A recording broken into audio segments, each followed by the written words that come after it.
Hello, this is Bob Gray Sr. Welcome to Ministry Moments, Lord willing, every Friday, 4 o'clock Eastern Time. Not a sermon, not going to preach to you. Just want to chat with you.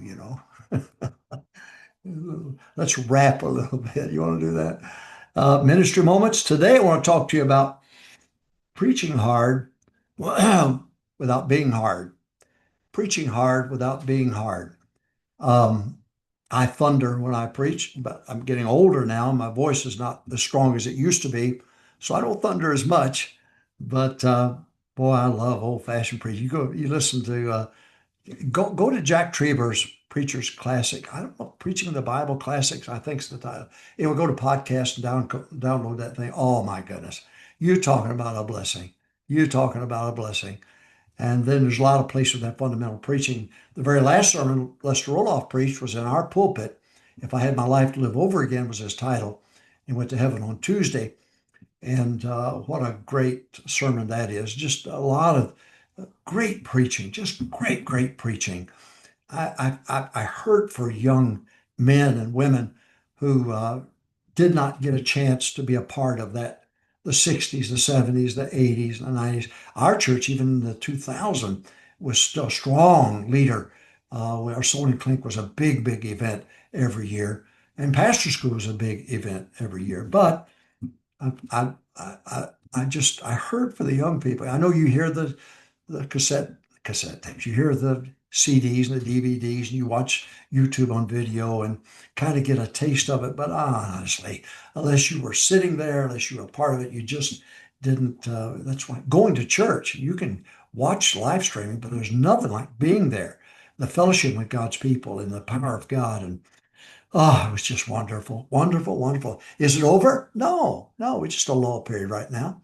It's history, repeats itself over and over again. But this God's not left this nation without a man. He's gonna bring somebody up to provide us with the leadership. In the meantime, let's make sure we're developing good soil, good ground. I think that's very important to be receptive for the seed. All right.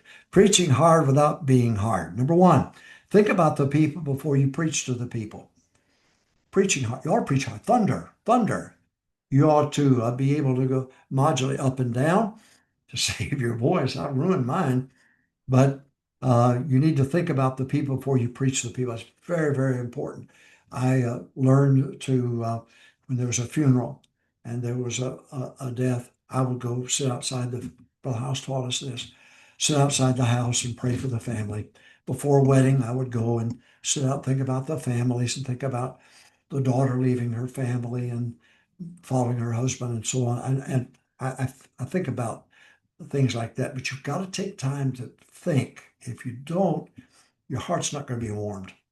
You're going to have a warm heart. And the only way to do it is by spending time meditating, chew it over, thoughts over and over again. All right, preaching hard.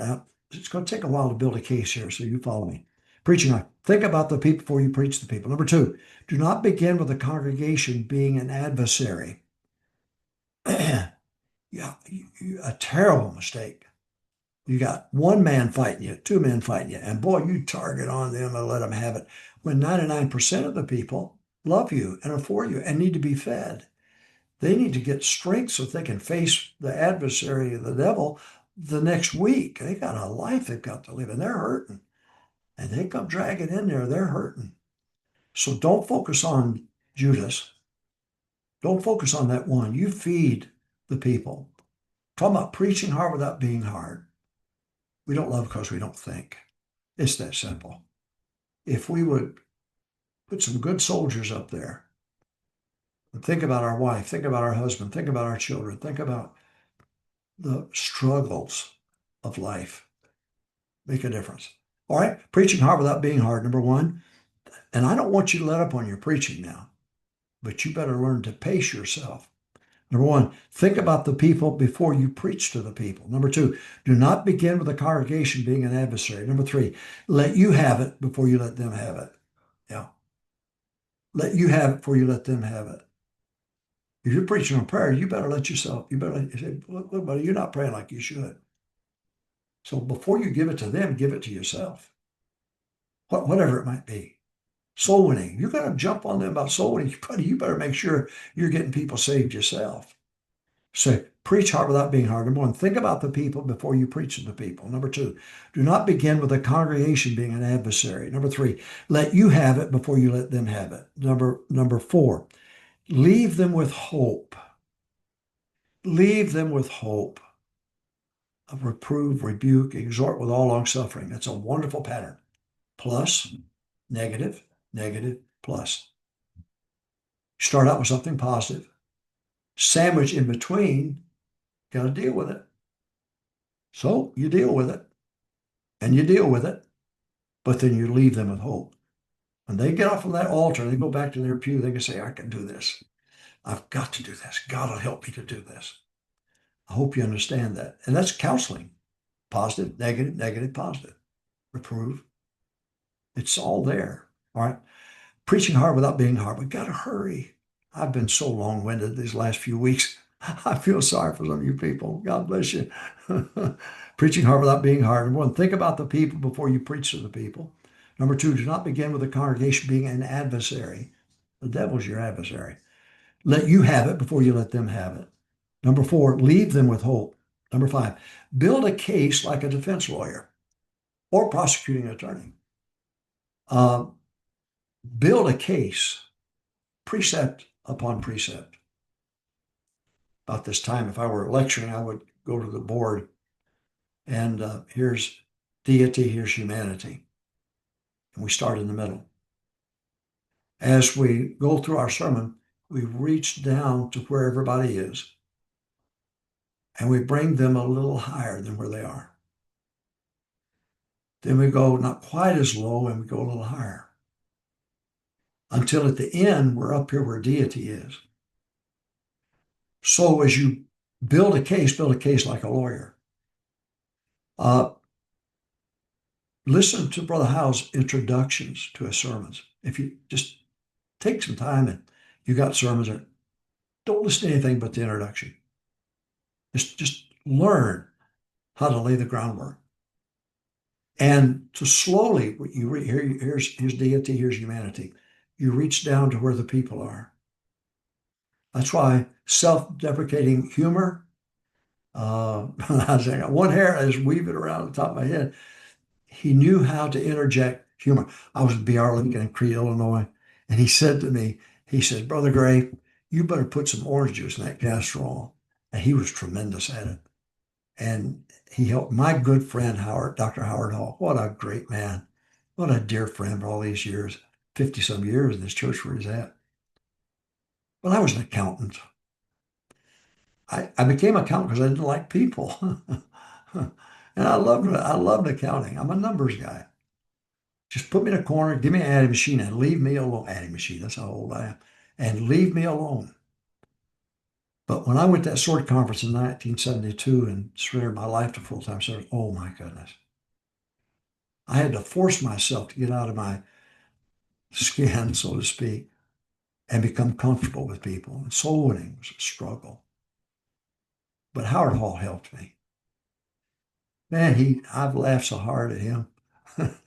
He just makes me laugh. And the time we spent together, we went all over the architects area preaching together for a long, long time. Some 200 times we were together. What a dear friend. But boy, he helped me. He helped me with sermonizing. Now, Brother Hiles, for 1 year, I listened critically. That don't sound right. I wasn't critical, but critiquing. And I got a point there where I would just write out word for word. I wanted so much to learn how to preach. I wanted to, instead of chasing rabbits, and his considering the end was the way I would interpret the way Brother House preached. He would go to the end, back up, and then on purpose build a case to get to that pre-described end. And it was like a gift with a bow on top. And when he got done, he had the bow on top. What a great, great sermonizer. He was probably the greatest I've ever known. I've heard some great ones. I couldn't be a R.G. Lee. I could, but Brother House would say often, I'm copyable. And absolutely. I was talking about preaching hard without being hard. Think about the people before you preach to the people. Do not begin with the congregation as being an adversary. Let you have it before you let them have it. Number four, leave them with hope. Don't say, woe is me, at the end of your sermon, woe is thee. Don't do that. Build a case like a lawyer. Meet them. Here's deity, here's humanity. This is the way I visualize it. Reach down to where they are. Let them see you and your humanity, then raise them a little higher. Go down quite as low, raise them a little higher. And at the end, you got up here where deity, you say yourself, I can do this. With God's help, I can do this. Number eight, the object is not to kick them off the team, but to make them a better team member. The object, the goal here of preaching is not to kick them off the team, but to make them a better team member. Now, when people ruin their lives, they may not be able to pastor, they may not be able to be a deacon, but they can win souls. Now, if they violate the law, lock them up. Let your church ought to be a restorer of the fallen. But when they go across that line of the law, let the government be the restorer of the fallen. Lock them up. People, they would ask me at the soul winning clinic, and oh boy, we went through it. We had a former staff member molested some kids, and it made front page, and it was terrible. It was just terrible. But the soul winning clinic, they would ask me, how do you handle people who get themselves in trouble with the law? And I would say, let the law lock them up. Pray for them, but lock them up. And then sometimes we had to do background checks. And sometimes it would come back that an usher had been arrested for pedophilia. Well, sorry, you cannot be an usher here. What do you do with people like that? Well, I suggested back in the day, send them down to Brother Roloff's. Let them help other fallen people who come there. They can win souls there. They can work in the confines of the homes there. I always felt like that was the best way to do it. Like a leper colony in many ways. Or preaching hard without being hard. Number one. But you can't let them have a position. You cannot do it when that's that bad that they've violated law, because it'll come back and they'll sue you. These attorneys are sue crazy, and they feel like churches have deep pockets. They have insurance companies, so they're going after the money, and they're going to come after you. I tell you, I know why Finney quit the lawyer business and went to preaching. He couldn't stand it anymore. Unfortunately, a lot of these guys that are living off of us and the trials and tribulations of the cultural impact that's happening. And I went to a CLA meeting in Miller Road when they first came out. I sat there for 3 days. And I walked out with that three ring binder, and I dropped it in the trash can. Somebody said to me, "What? Did you learn it?" I said, "If I listen to that, I'll quit running my buses. I'll quit sewing. I'll quit everything. I'm sorry. I don't want any part of that." I just dropped the thing in there. Wrong or right, I did it. Preaching hard without being hard. Think about the people before you preach to the people. Number two, do not begin with the congregation as an adversary. Don't do that. Number three, let you have it before you let them have it. Number four, leave them with hope. Build a case like a lawyer. Number six, build a team spirit with the devil being the opposition. Let the devil be the opposition, not the deacons. Let the devil be the opposition and not some backslidden. I started to say heifer. That's what got me in trouble in the first place. some woman that just shoots her mouth off all the time. I remember she's in heaven now, I think. But I had a convert down out that first Sunday, I'll never forget. And I had name takers down the front, and I organized it the best I could. I just got there in Longview. And I had my convert there, and the lady was name taker was filling it out. And then I said, okay, now next we're going to go up for baptism. And she leaned over and patted the guy on. She said, you don't have to get baptized if you don't want to get baptized. Oh, brother. Man, we need more help like that, don't we? Build a team spirit with the devil being the opposition. Don't, don't, okay, you got one guy fighting you. Okay, I understand that. Been there, done that.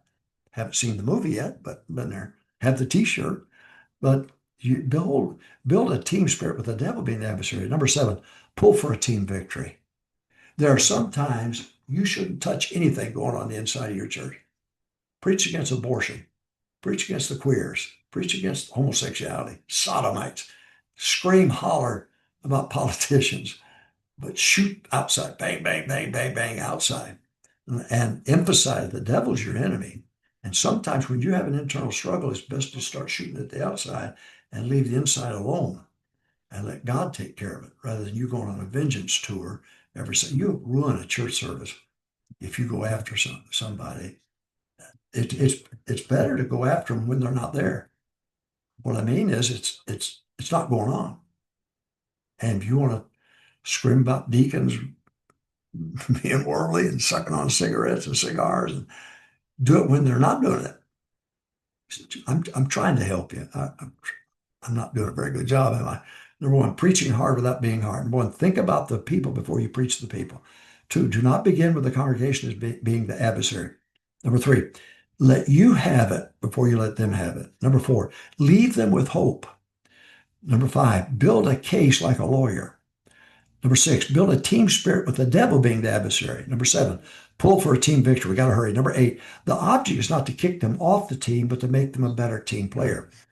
I don't understand. I was raised in the American Baptist, the old NABA, the American Baptist, and North American Baptist, all of that stuff.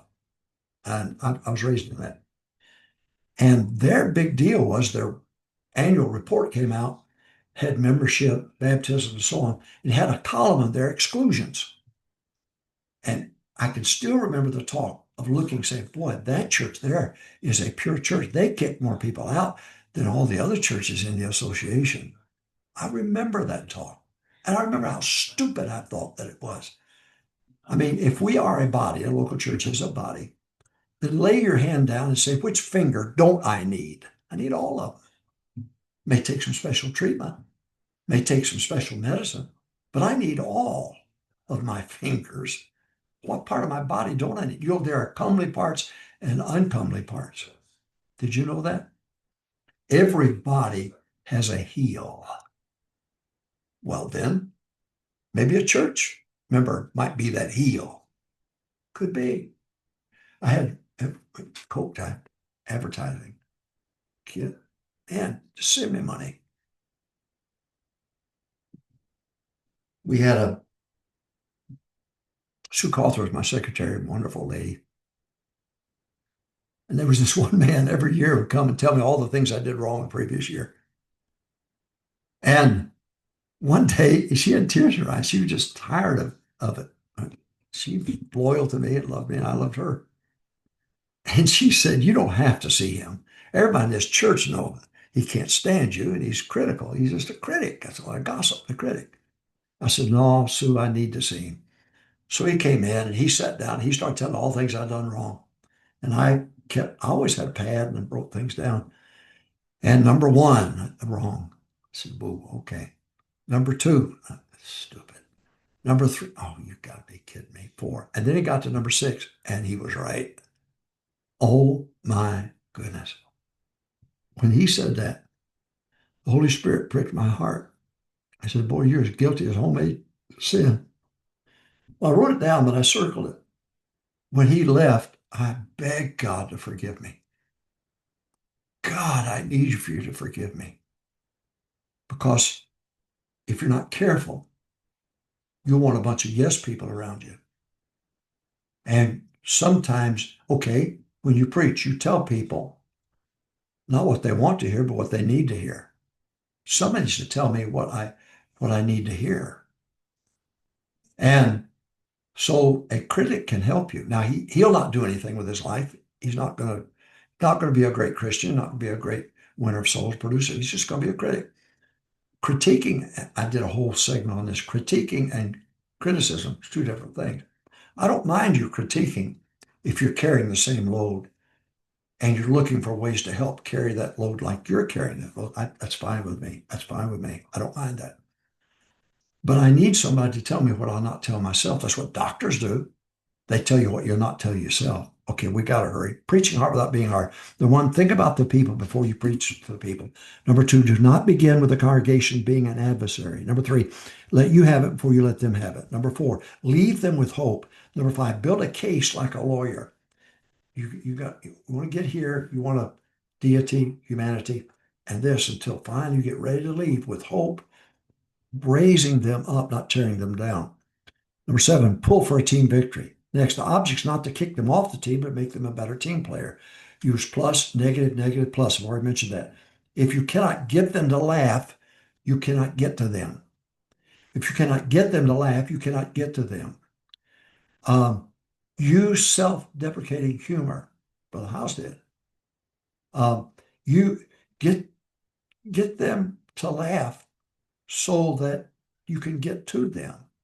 Kind of lets the guard down. Number 12, variety. Sunday morning, or be strong Sunday school teaching. Sunday morning, and come on, we got to get back in the battle. You can make it. You can make it. Sunday night, kicking the britches. Bless God, you ought to do something for God.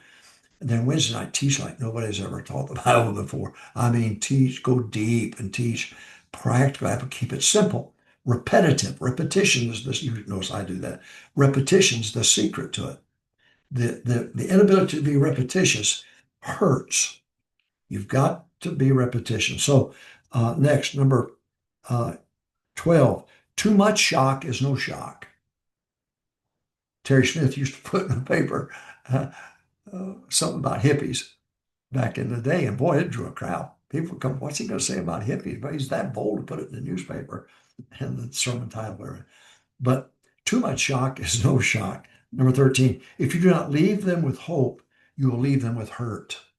They say, when you do not leave them with hope, you leave them with hurt. They walk out with no answers, and they walk out hurting, not hoping. Number 14, the best humor is spontaneous. Brother Hiles, one time, over the PA system in the old auditorium, a trucker came on. Hey, good buddy. And in a southern drawl. And it came over the PA system. Brother Hiles stopped and said, I told you God was a southerner. It was hilarious. Just after he knew how to do that. Number 15, learn to laugh at yourself. Number 16, if you do not use the Bible, if you use the Bible, you're not preaching the Bible. If you do not use the Bible, you're not preaching the Bible. Don't take the New York Times headlines and let that be your sermon. You may use it in a sermon, but let these be Bible truths. Brother House said he had 12 truths that he visited over and over and over, all Bible truths. So I think if you do not use the Bible, you're not preaching the Bible. I hope this helped you. Preaching hard without being hard. Get on, keep thundering, keep preaching hard. But I hope there's some elements of things I've given you here that'll be of help to you. I am so sorry. The last few weeks I have gone on and on and on, and I apologize. Not for what I said, but I just went overboard. But I felt like it was good material and be of help to you. So when tomorrow, keep somebody out of hell, light them up for Sunday morning, walk them down the aisle. God bless you. I'll see you next week, Friday, 4 o'clock Eastern Time.